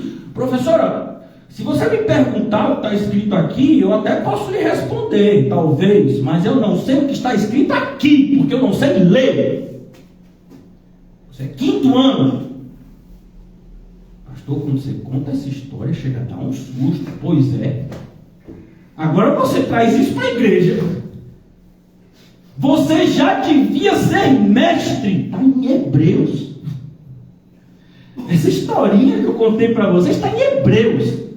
Vocês já deviam ser mestres pelo tempo decorrido, mas estão precisando aprender os princípios elementares da fé. Não é nem esse caso que eu dei é mais brando, que está ainda no 5º ano. Não, é como se a pessoa tivesse já que ser professor e nem sabe ler. Está tendo que aprender que o B com O é bó, e se juntar o L com A é lá, e se juntar o bó com lá dá bola, que é aquilo que você chuta. Mas já devia ser professor ou professora. A igreja. Por quê? Porque as coisas de Deus, elas são de Deus. O que eu tenho a ver com isso? O que eu tenho a ver com a obra de Cristo? Não é de Cristo? Aí fica esse homem que agora achou que porque botou um terno eu vou respeitar. Não, continuo sem respeitar. Não, irmãos, cuidado. Porque é esse Deus que naquele grande dia vai olhar para você e vai dizer para você onde você passará a sua eternidade. Pastor, mas a gente já sabe disso. Pois é. E aí? Você que já sabe disso, me diga onde você vai passar. Você que já sabe tanto da palavra de Deus, graças a Deus, me diga aonde o Deus da palavra revelou na sua palavra, pelas suas ações, que você vai passar a sua eternidade. Isso não te assusta? Não, pastor, o que me assusta é aquele filme Tia Coisa. Morro de medo. Já viu palhaço com cara de terror? Não, eu morro de medo de palhaço. Deve ser por isso que eu dou tanto medo nas pessoas, né? Porque devem me achar cara de palhaço. Porque sou um palhaço para perder tanto tempo com coisas que ninguém dá importância e sem ganhar nada.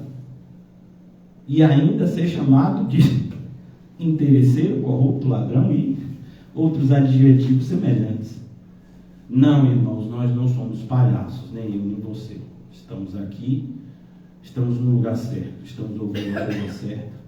Temos, portanto, oportunidade de nos acertarmos com aquele que nos julgará naquele grande dia. Você é livre. Mas, pastor, e a predestinação? Ela continua existindo. Deixe ela lá. Se preocupe com a sua responsabilidade. Porque hoje, quando a gente fala de predestinação, parece que ela coexiste longe da responsabilidade do homem. E dessa forma, não é assim que a Bíblia ensinou. Você tem responsabilidade com as suas escolhas. Sempre teve, sempre terá. Não adianta tentar colocar na conta de Deus. Não vai colar.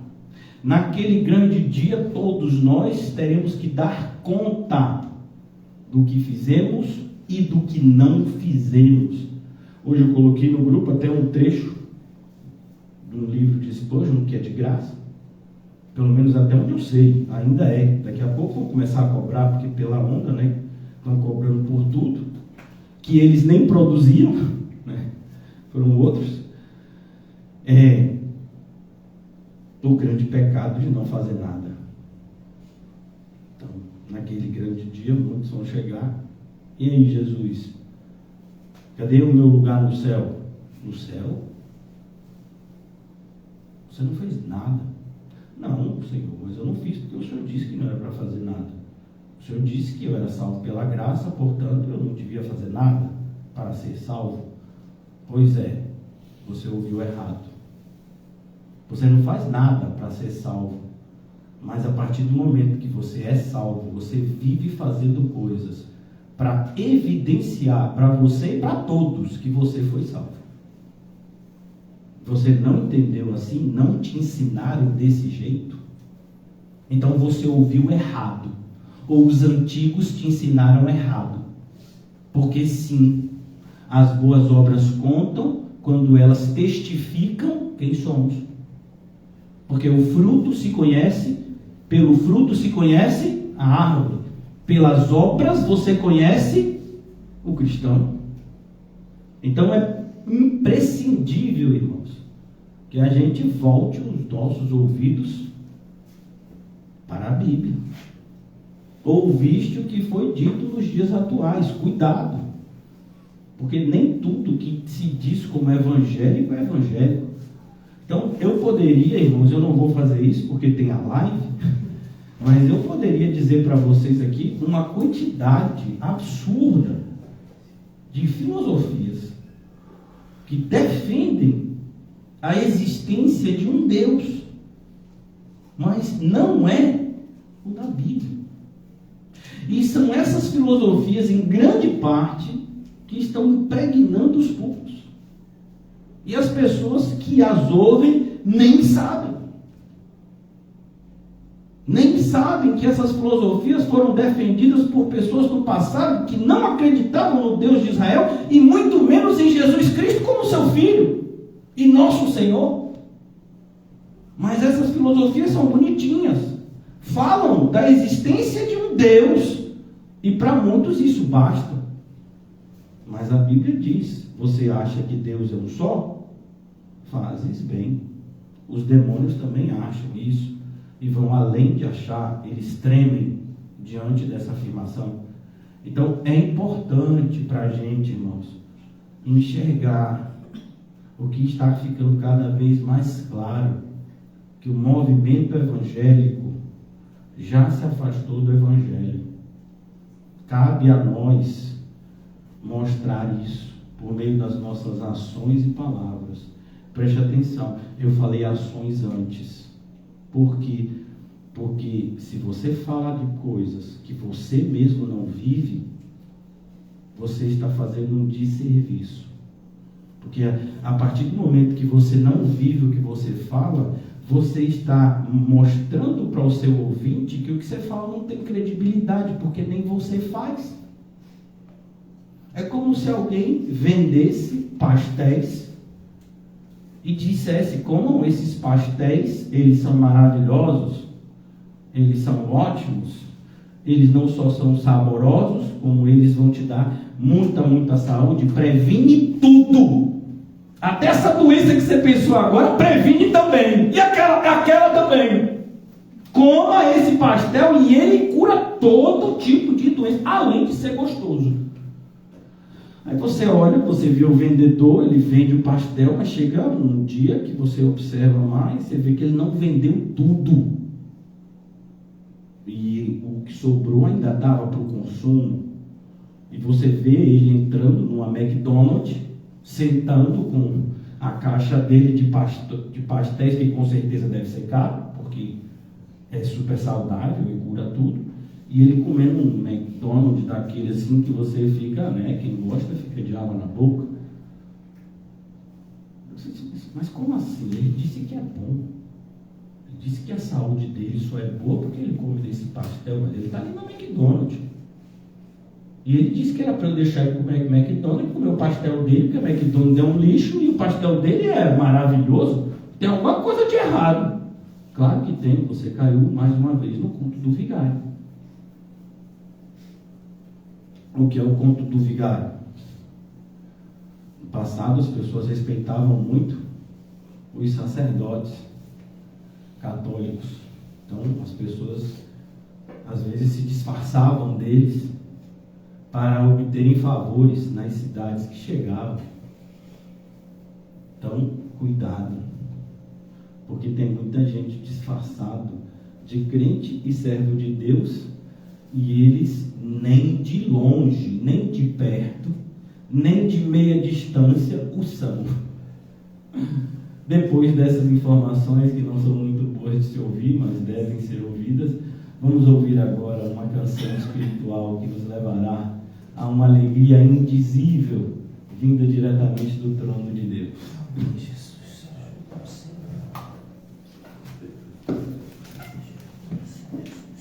Aleluia!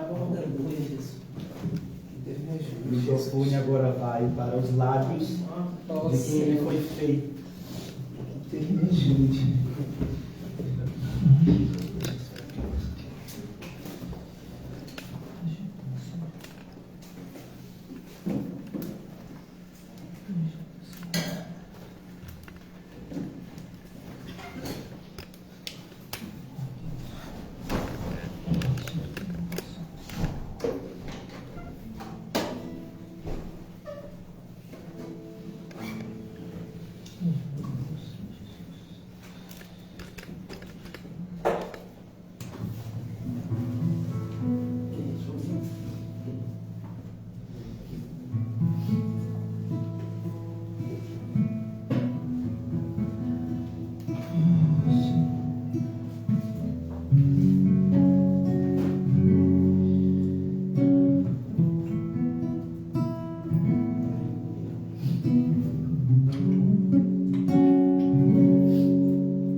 falando com o pastor há poucos instantes.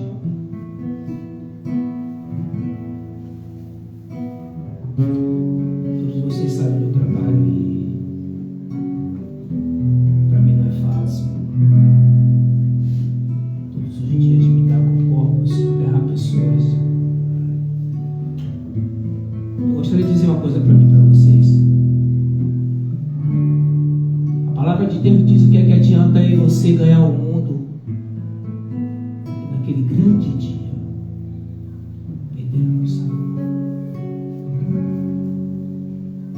Então, irmãos, eu desejo e peço a Deus que vocês venhamos continuar na presença do Senhor, mas não só continuar na presença do Senhor, é nos examinar e ver se nós estamos fazendo as coisas corretas perante a própria palavra do Senhor. Eu disse, pastor, falei uma coisa que pedi até a ele que me orientasse. Nós deveríamos viver o nosso dia como se fosse o dia de nossa morte. Todos os dias de nossas vidas. A gente está aqui agora, a gente não sabe o que vai acontecer quando a gente sair daqui deste lugar. Só Jesus sabe. Eu não sei. Claro que a gente pede ao Senhor que Ele nos guarde a nossa saída, assim como Ele guardou a nossa entrada. Mas o preço que foi pago, pastor, foi um preço muito caro. Aquele sangue que foi caído de Jesus foi um sangue precioso para mim e para vocês. A minha pergunta é, começando de o que é que eu estou fazendo em relação a isso? Que nós, irmãos, viemos nos reconhecer e pensar muito nisso, porque eu só tenho a agradecer a Deus por estar na presença do Senhor e ao mesmo tempo me entristecer porque eu não estou fazendo nada para poder ajudar na obra do Senhor Jesus. Mas eu oro ao Senhor e peço a Ele que Ele nos ajude a fazer tudo corretamente. Por isso que clamamos e glorificamos muito o nosso Senhor Jesus.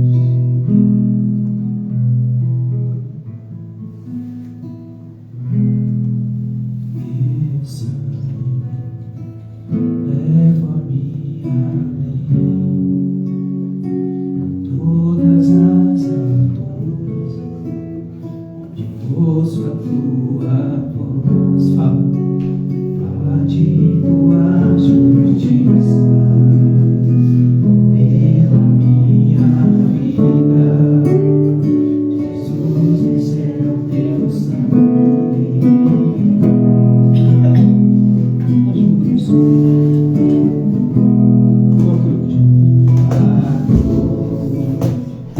Mostra a tua graça, o amor do Pai, que prepara para nós um caminho para Ele, onde posso me achegar, somente pelo sangue.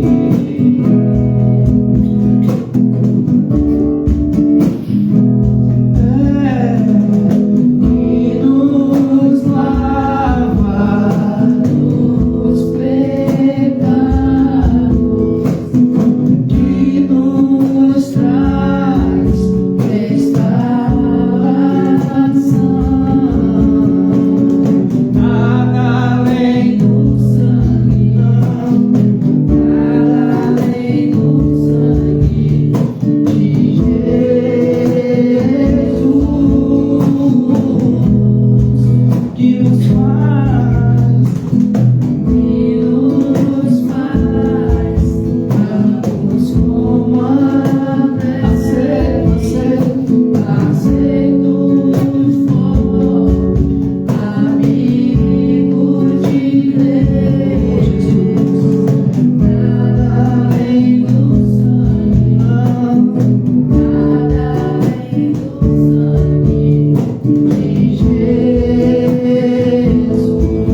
em concordância com o que o pastor falou, Deus, que o Senhor, Pai,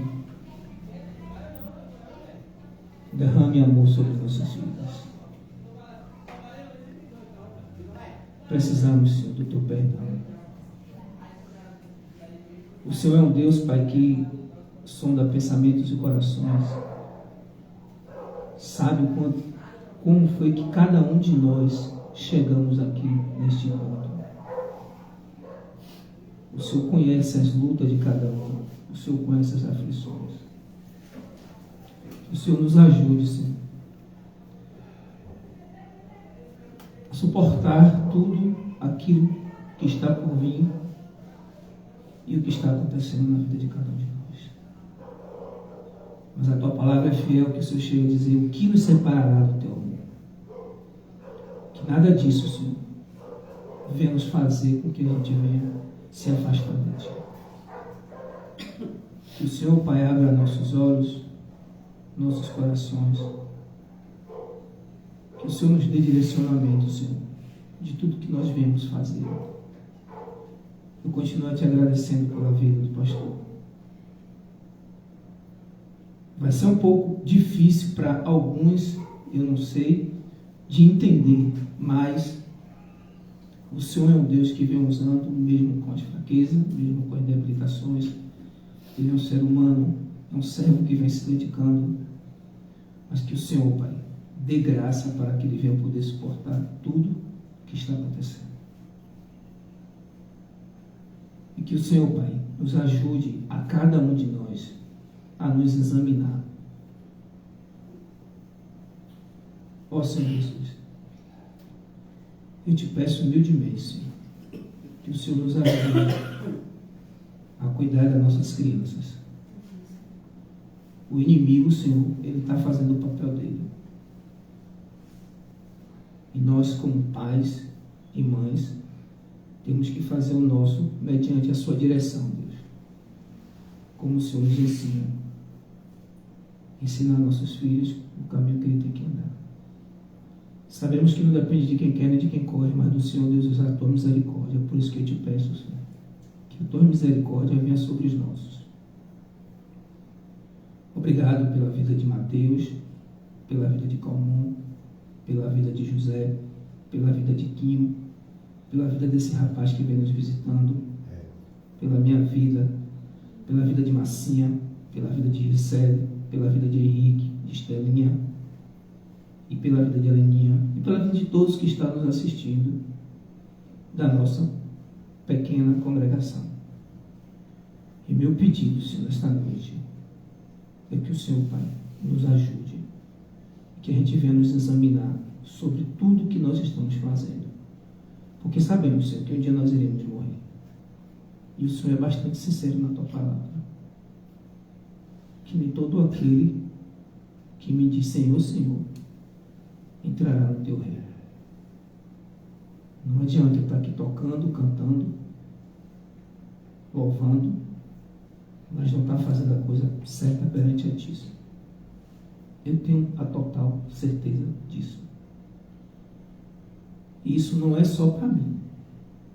Isso é para todos aqueles que se diz que está na tua presença. E que tem a consciência que isso é a verdade. Por isso que eu falo e digo para os meus irmãos em Cristo, que um dia todos nós vamos morrer. Não adianta o que nós temos ou o que nós deixamos de ter. O que vai adiantar naquele grande dia é a nossa comunhão perante a Ti. É servir a Ti em espírito e em verdade. É fazer tudo conforme o Teu querer e a Tua vontade. Por isso que eu te peço que o Senhor ajude ao pastor Nizam a essa grande obra que o Senhor tem, que o Senhor colocou nas mãos dele. Que o Senhor derrame amor, domínio próprio, sabedoria, graça, entendimento, para que ele venha entender a cada dia que o Senhor é com ele e cremos que o Senhor também é conosco. Que a gente venha nos arrepender dos nossos pecados e e se entregar verdadeiramente a Ti, Senhor. Eu te peço perdão, Senhor, pelos meus amados irmãos, todos que aqui estão. O Senhor sabe, Senhor, eu não estou conseguindo. Mas eu creio no Teu poder, na Tua graça e na Tua bondade.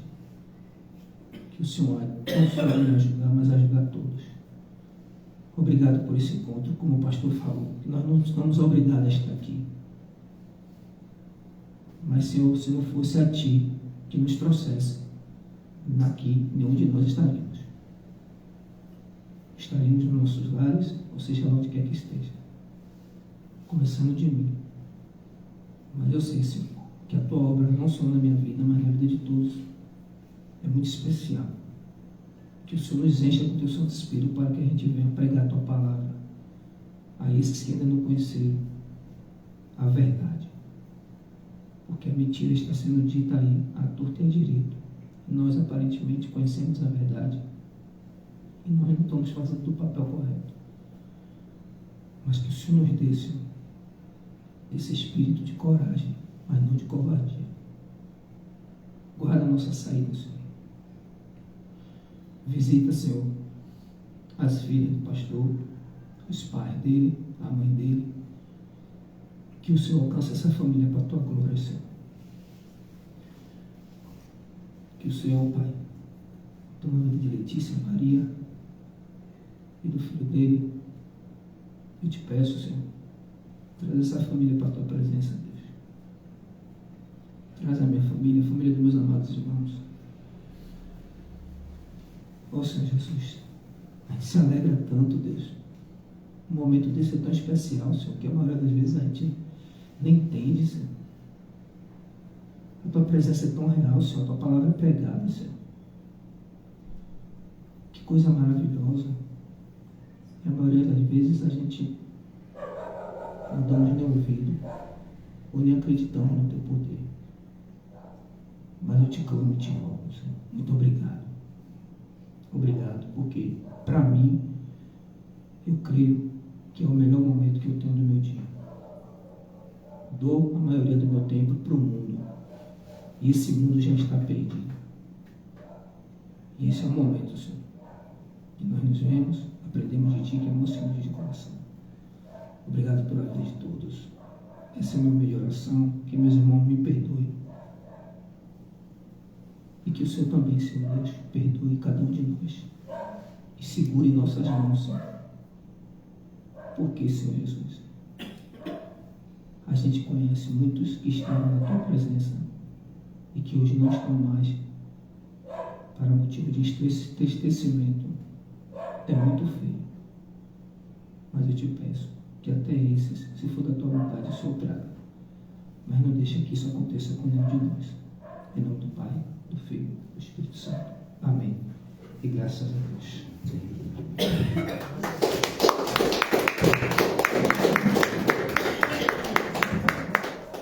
Aleluia!